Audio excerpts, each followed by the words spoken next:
Good morning. This is Pastor Pete at our home in Jericho, and we are interviewing Jerry Foy, who's about to have a life-transforming, wonderful experience.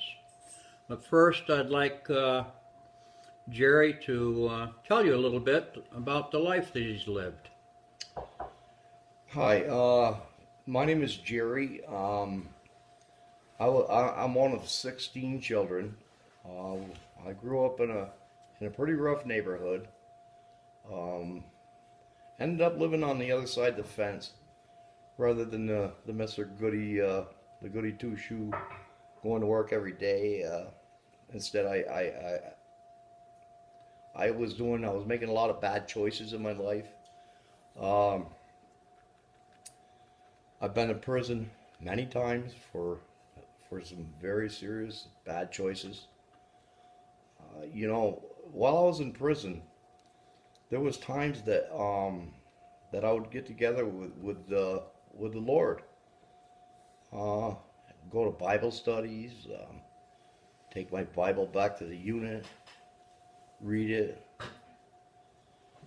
and want to live it.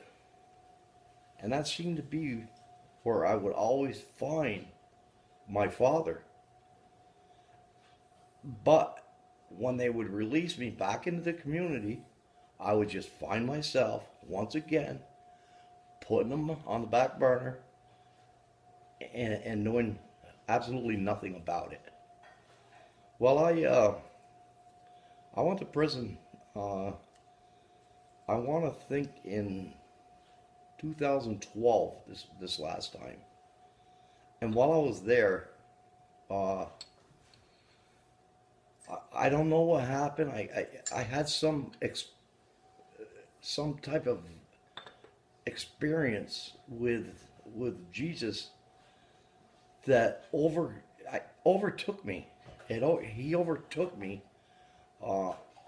He moved in on me.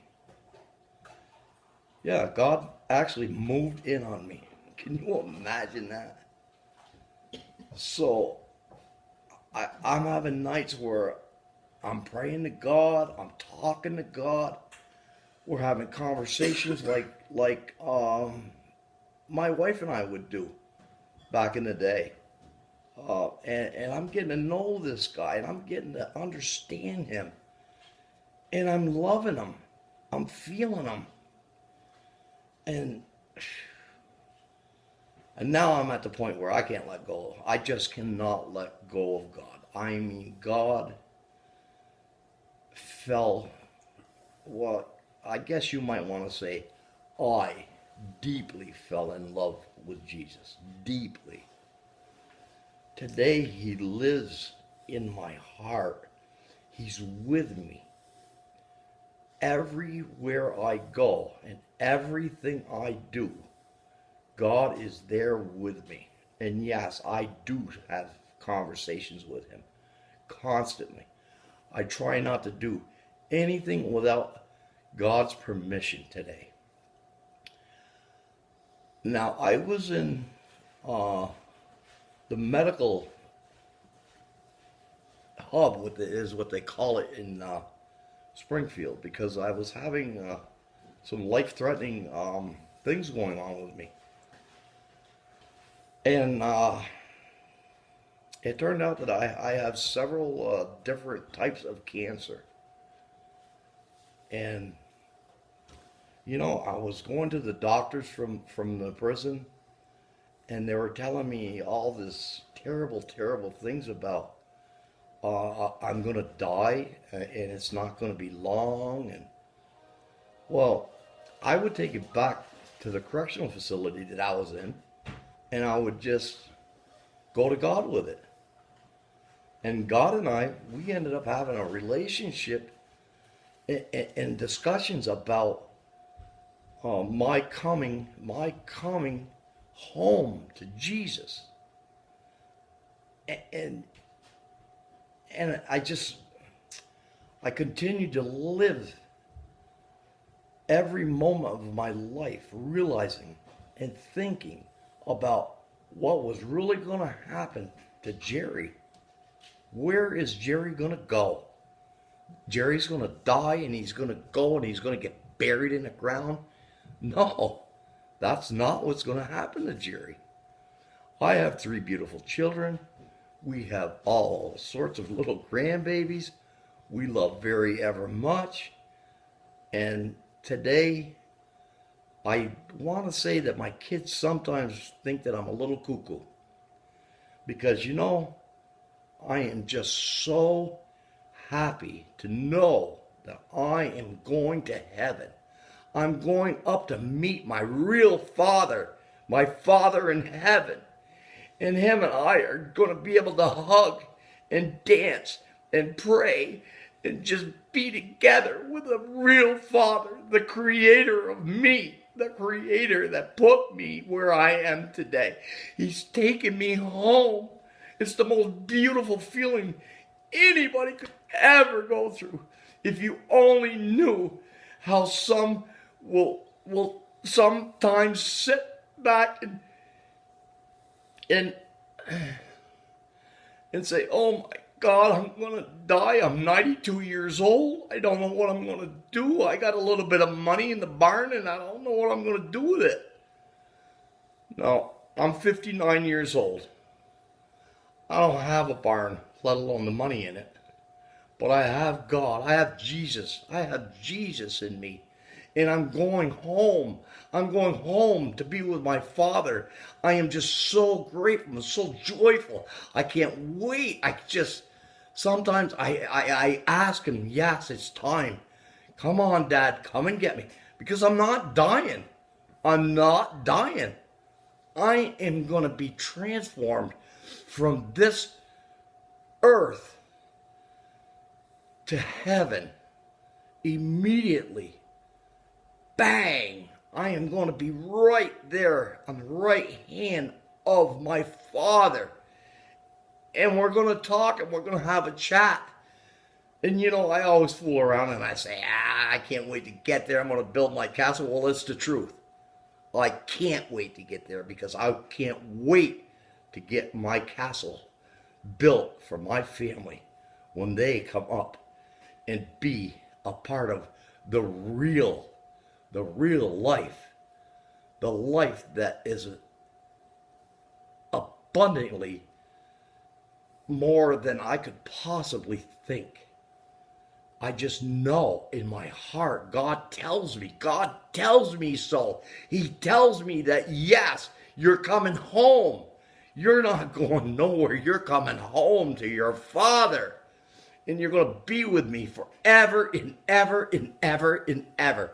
There's no more of this, oh, I'm sick, I'm in the hospital, I got pain, I'm hurting. No, it's done. I'm home to stay. In the most beautiful, everlasting life that I can, I glorify every moment of my life here, knowing that it won't be long. I'm going home. I'm going home. I don't think I've got a year. And I'm going to be home. I'm going home, guys. Think about it. Don't turn away and think that you'll be okay. Because you won't. You need to get God in your life and keep him there. Keep him there and don't let him go. Don't put him on a burner like I did. It took a long time to finally put him in my heart and keep him there. And today, I'm not in the correctional facility and I'm not sitting there reading a Bible in a cell. I'm at my pastor's home telling whoever wants to hear the truth about where I'm going. I'm going to the most beautiful, beautiful place ever to be imagined. Never, ever did I think that I would be going to go to a place where I'm going to be the happiest child is where I'm going to heaven to be with my Father. Now, my Father has done me so many beautiful things. He's gifted me with my children. He's gifted me with everything I have in my life. And when I found that the biggest gift he gave me was that heart, he gave me the heart to hold him. He gave me the heart to just talk to him and ask him, and he'll take care of us. He'll take care of us no matter what. All we need to do is just give it to him. Drop it right at the foot of the cross and walk. When you say you're going to walk with God, don't turn around. Don't say, oh, wait a minute, I got to go home. I got to do the dishes first. No. When you get walking with him, do not turn around. Keep going. And I'll tell you, brothers and sisters, I will meet you. I will meet you at the gates. I promise I'll be there to greet you and bring you home with our Father in heaven. God bless. I love you. Thank you, Jerry. You're welcome. You're very exciting to know. Would you please pray for your audience right now? I'd love to. Dear Lord, I know that you're here in our midst, Lord. You say that when there's two or more, that you're right here with us, Jesus. And I feel that you are here, Jesus. And I ask you in your name, Lord, to whoever's listening to this tape, that you just hold them, Jesus, and comfort them and let them know, Lord, that you are their Father. You are our Father. Lord, take care of their needs. Lord, and if they're having any medical problems, heal them, Lord. Heal them, Jesus. Heal them right now. Lord, you are the one that can heal. You are the healer. You are the creator, Lord, and we love you, Jesus.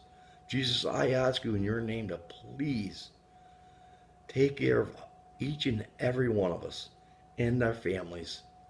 God bless. Amen.